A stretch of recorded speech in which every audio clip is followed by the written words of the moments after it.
سامنے دشمن کھڑا ہے، گولیاں نہیں چل رہی، دھماکوں کی آواز بھی نہیں، لیکن فیصلے وہی ہیں جو حقیقی جنگ میں ریاستوں کی تقدیر بدل دیتے ہیں۔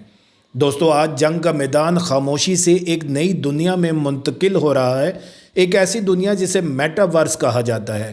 آج ہم آپ کو بتائیں گے کہ پاکستان کس طرح ورچوئل میدان جنگ میں اپنی پوزیشن مضبوط کر رہا ہے اور کیوں آنے والے برسوں میں یہ پیش رفت عالمی طاقتوں کے لیے ایک سنجیدہ پیغام بن سکتی ہے۔ ویڈیو کو آخر تک دیکھیے گا اور ہماری ویڈیو کو لائک، شیئر اور چینل کو سبسکرائب ضرور کر دیجیے گا۔ میں ہوں بشارت حسین کاظمی اور آپ دیکھ رہے ہیں کاظمی 360۔ 21ویں صدی کی جنگ اب صرف بارود اور فولاد تک محدود نہیں رہی۔ آج کی جنگ ڈیٹا، الگوریدمز، مصنوعی ذہانت، ورچوئل ریالٹی اور آگمنٹڈ ریالٹی کے گرد گھومتی ہے۔ دنیا کی بڑی افواج اس حقیقت کو تسلیم کر چکی ہیں کہ جو فوج بہتر سیکھے گی، بہتر سمجھے گی اور بہتر انداز میں فیصلے کرے گی، وہی میدان میں برتری حاصل کرے گی۔ اسی سوچ نے جنم دیا ہے میٹاورس آرمز ریس کو، جہاں جنگ سے پہلے جنگ لڑی جاتی ہے۔ مگر ڈیجیٹل دنیا میں یہ تبدیلی اچانک نہیں آئی۔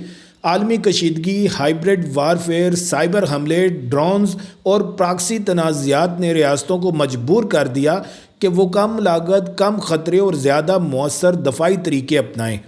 پاکستان کے لیے یہ ضرورت اور بھی اہم تھی کیونکہ خطے میں بدلتی سیکیورٹی صورتحال، محدود وسائل اور جدید دشمنی نے نئی حکمت عملی کا تقاضا کیا۔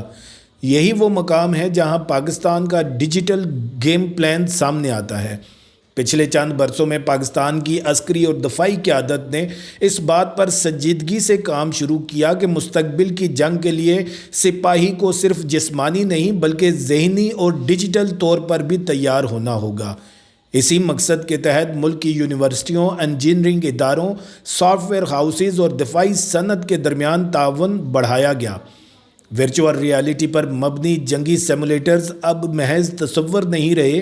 پاکستان میں ایسے ٹریننگ سسٹمز پر کام ہو رہا ہے جہاں سپاہی حقیقی جنگ جیسے ماحول میں تربیت حاصل کرتے ہیں۔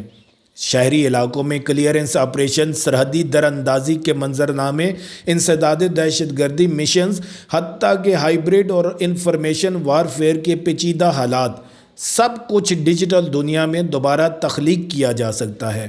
اس کا سب سے بڑا فائدہ یہ ہے کہ ایک ہی مشن کو درجنوں بار مختلف انداز میں دہرایا جا سکتا ہے، بغیر کسی جانی نقصان کے۔ ذرائع کے مطابق ان ورچوئل ٹریننگ ماحول میں مصنوعی ذہانت پر مبنی دشمن بھی شامل کیے جا رہے ہیں، جو سپاہیوں کی حکمت عملی کو سمجھ کر اپنا رویہ بدل لیتے ہیں۔ یعنی اگر سپاہی ایک غلطی کرے تو ورچوئل دشمن اس کا فائدہ اٹھاتا ہے۔ یہی وہ عنصر ہے جو اس تربیت کو عام سیمولیشن سے کہیں زیادہ حقیقت کے قریب لے جاتا ہے۔ ماہرین کا کہنا ہے کہ ایسی تربیت میدان جنگ میں فیصلے کرنے کی صلاحیت کو کئی گنا بہتر بنا دیتی ہے۔ اب بات کرتے ہیں آگمنٹڈ ریالٹی کی، جسے مستقبل کا سب سے خطرناک مگر مؤثر دفاعی ٹول کہا جا رہا ہے۔ آگمنٹڈ ریالٹی کا مطلب ہے حقیقی دنیا پر ڈیجیٹل معلومات کی تہہ چڑھانا۔ میدان جنگ میں اس کا استعمال سپاہی کے لیے انقلابی ثابت ہو سکتا ہے۔ تصور کریں کہ ایک سپاہی کو سامنے موجود عمارتوں، دشمن کی ممکنہ پوزیشن، اپنے ساتھیوں کی لوکیشن اور اہداف کی معلومات براہ راست اس کی آنکھوں کے سامنے نظر آ رہی ہوں۔ پاکستان میں اس ٹیکنالوجی پر تحقیق اور ابتدائی تجربات جاری ہیں۔ اگرچہ ابھی یہ نظام مکمل طور پر آپریشنل نہیں، لیکن دفاعی تجزیہ کاروں کا ماننا ہے کہ آنے والے برسوں میں یہ سسٹمز پاکستان کی فوجی حکمت عملی کا حصہ بن سکتے ہیں۔ طویل المدتی منصوبہ یہ ہے کہ آگمنٹڈ ریالٹی کو سمارٹ ہتھیاروں، نگرانی کے نظام اور ڈرون ٹیکنالوجی کے ساتھ جوڑا جائے تاکہ میدان جنگ میں معلومات کا بہاؤ تیز، محفوظ اور مؤثر بنایا جا سکے۔ یہاں ایک اہم نقطہ قابل غور ہے۔ پاکستان جیسے ملک کے لیے ورچوئل اور ڈیجیٹل دفاعی ٹیکنالوجی ایک اسٹریٹجک برتری بن سکتی ہے، کیونکہ یہ روایتی ہتھیاروں کے مقابلے میں کم لاگت میں زیادہ اثر دیتی ہے۔ یہی وجہ ہے کہ عالمی سطح پر دفاعی ماہرین پاکستان کی اس سمت میں پیش رفت کو خاموش مگر اہم تبدیلی قرار دے رہے ہیں۔ عالمی تناظر میں اس کے اثرات کیا ہو سکتے ہیں؟ سب سے پہلے تو خطے میں طاقت کا توازن متاثر ہو سکتا ہے۔ اگر ایک ملک اپنے فوجیوں کو بہتر، تیز اور ذہین تربیت دے رہا ہو تو اس کی ڈیٹرنس ویلیو خود بخود بڑھ جاتی ہے۔ دوسرا، جنگ کے اخلاقی اور قانونی پہلو بھی بدل رہے ہیں۔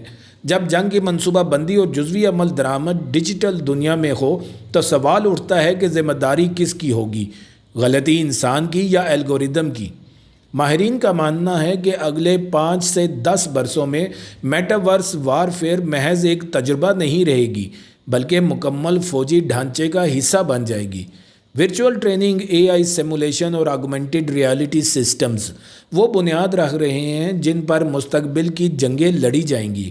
پاکستان اس دور میں کہاں تک پہنچے گا یہ وقت بتائے گا، لیکن اتنا واضح ہے کہ ڈیجیٹل میدان جنگ میں اس کی موجودگی اب ایک حقیقت بن چکی ہے۔ دوستو، سوال یہ نہیں کہ جنگ ڈیجیٹل ہوگی یا نہیں، سوال یہ ہے کہ جب جنگ ڈیجیٹل ہوگی تو کون تیار ہوگا، کون پیچھے رہ جائے گا؟ کیا پاکستان کی یہ خاموش پیش رفت مستقبل میں اسے ایک غیر متوقع اسٹریٹجک برتری دے سکتی ہے؟ اپنی رائے کمنٹس میں ضرور شیئر کریں، ویڈیو کو لائک کریں، چینل کو سبسکرائب کریں اور بیل آئیکن دبائیں تاکہ آپ کو عالمی دفاع، ٹیکنالوجی اور مستقبل کی جنگوں پر ایسی ہی تجزیاتی اور فیکٹ بیسڈ خبریں سب سے پہلے ملتی رہیں۔